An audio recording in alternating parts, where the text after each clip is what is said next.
सुश्री इकरा चौधरी जी, please आप बोलिएगा। धन्यवाद सभापति जी। मैं सबसे पहले दाद देना चाहती हूँ इस बिल के टाइमिंग की कि अभी ईद की रौनक बुझी भी नहीं थी और हमारी जड़ों पर एक नया फरमान लाया गया। पहले उत्तर प्रदेश में मुसलमानों को नमाज पढ़ने पर रोक लगाई और फिर सौगात में ये बिल लाया गया। निसार में तेरी गलियों पे है वतन, जहाँ चली है रिवाजों गैर कि कोई ना सर उठाकर चल सके। मैं सभापति जी आपको ये बताना चाहती हूँ कि ईद के मौके पर एक विधवा महिला अपनी लड़की के साथ मेरे पास आई और उसने बताया कि वह एक वक्फ की प्रॉपर्टी में रहती है, वही उसके सर पर छत का काम भी करती है और उसकी रोजी रोटी भी वहीं से आती है। वो इस बिल को लेकर इतनी फिक्रमंद थी कि कहीं उससे वो उसकी संपत्ति ना छीन ली जाए। वो अकेली एक ऐसी महिला नहीं है, ऐसे लाखों लोग हैं जो वक्फ की गरीब महिलाएं जो वक्फ की संपत्ति से अपना रोजगार चला रहे हैं। और ये जो वक्फ बाय यूजर क्लॉज के हटाने से लाखों वक्फ की जायदाद अपना स्टेटस खो देंगी और लाखों लोग इसी तरीके के लोग सड़कों पर आ जाएंगे। वक्फ क्या है, वक्फ बाय यूजर क्या है? इसका ये मतलब है कि कोई जायदाद अगर सालों से दीन और भलाई के कामों के लिए इस्तेमाल हो रही हो तो वो खुद ब खुद वक्फ मानी जाएगी। हिंदुस्तान की अदालतों ने भी इस बात को तस्लीम किया है। वक्फ बाय यूजर सिर्फ वक्फ बोर्ड को ही मिली कोई खास सौगात नहीं है, ये बल्कि सभी अन्य धार्मिक ट्रस्टों को परंपरा और यूज के आधार पर बिना किसी डॉक्यूमेंटेशन के धार्मिक चरित्र को डिक्लेयर करने का राइट मिला हुआ है। भारत के संविधान के आर्टिकल 13 क्लॉज 3 में कस्टम और यूसेज को कानूनी वैधानिकता प्रदान करता है। इसी आर्टिकल से वक्फ बाय यूजर भी निकला गया है।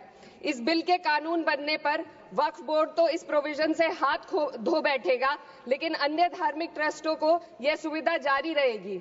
इससे भारतीय संविधान के आर्टिकल 14 और 15 का सीधा उल्लंघन है, जो धर्म और जाति के आधार पर भेदभाव और कानून के सामने सभी की बराबरी पर जोर देता है।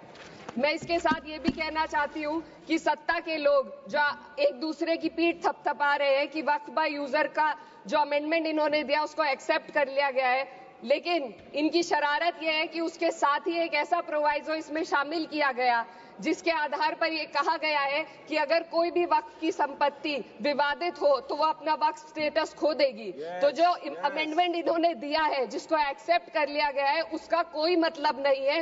ये इनकी नीयत है जो साफ जाहिर हो रही है। सोने पर सुहागा एक काम और किया है। सरकार ने वक्फ की कानून के सेक्शन 107 को हटाकर लिमिटेशन एक्ट में 12 साल तक ही किसी के खिलाफ अदालत में जाने का प्रोविजन है। सेक्शन 107 में बोर्ड को लिमिटेशन एक्ट से राहत मिली हुई थी। वक्फ बोर्ड कभी भी अवैध कब्जाधारियों के खिलाफ अदालत जा सकता था। अगर ये सेक्शन ना हो तो अवैध कब्जा करने वाले लोग कानूनी प्रक्रिया का फायदा उठाकर वक्फ की प्रॉपर्टी को हड़प सकते हैं। अन्य धार्मिक ट्रस्टों पर भी ये लिमिटेशन एक्ट लागू नहीं होती, तो फिर वक्फ बोर्ड के साथ ये सौतेला रवैया क्यों किया जा रहा है? धर्म को देखकर दोहरी नीति क्यों अपनाई जा रही है? सेक्शन 107 और वक्फ बाय यूजर को अगर एक साथ पढ़ा जाए तो इससे लाखों वक्फ की प्रॉपर्टी पर कब्जा किया जाएगा। इसलिए ये बिल मुसलमान की भलाई का नहीं बल्कि उनके वजूद और विरासत को मिटाने का बिल है। हिंदुस्तान में बहुत सारे धार्मिक ट्रस्ट हैं जिसमें उस खास मजहब के लोग शामिल होते हैं और उसका इंतजाम करते हैं। और ये बात समझ में आने वाली भी है, क्योंकि जो व्यक्ति अपने मजहब के रीति रिवाज को जितना अच्छे से समझ सकता है, किसी अन्य मजहब का व्यक्ति नहीं समझ सकता। आर्टिकल 26 क्लॉज 2 के तहत धार्मिक संप्रदायों को अपने मजहबी इदारों के एडमिनिस्ट्रेशन का हक देता है, लेकिन वक्फ बोर्ड के बारे में इसको उल्टा किया जा रहा है। Sir 2 minute sir please 2 minutes. सरकार इसे एक सेक्युलर बॉडी मान रही है और इसमें गैर मुस्लिमों को शामिल करने की बात कह रही है। आपके मुंह से सेक्युलरिज्म की बात सुनकर अच्छा लगा, लेकिन अगले ही पल ये भ्रम टूट जाता है, क्योंकि आपको सिर्फ दान देने के लिए प्रैक्टिसिंग मुस्लिम का आपने क्लॉज डाला है, लेकिन बोर्ड में बैठने के लिए मुस्लिम होने की कोई आपकी क्लॉज नहीं है। तो इससे आपकी जो दोहरी नीति है वो साफ जाहिर होती है। ये वही सरकार है जिसने राम जन्मभूमि ट्रस्ट में ये लिख दिया कि जिला अधिकारी भी अगर होगा तो हिंदू होना चाहिए। कोई मुझे बताए कि वहां पर सेक्युलरिज्म का रस क्यों नहीं घोला गया।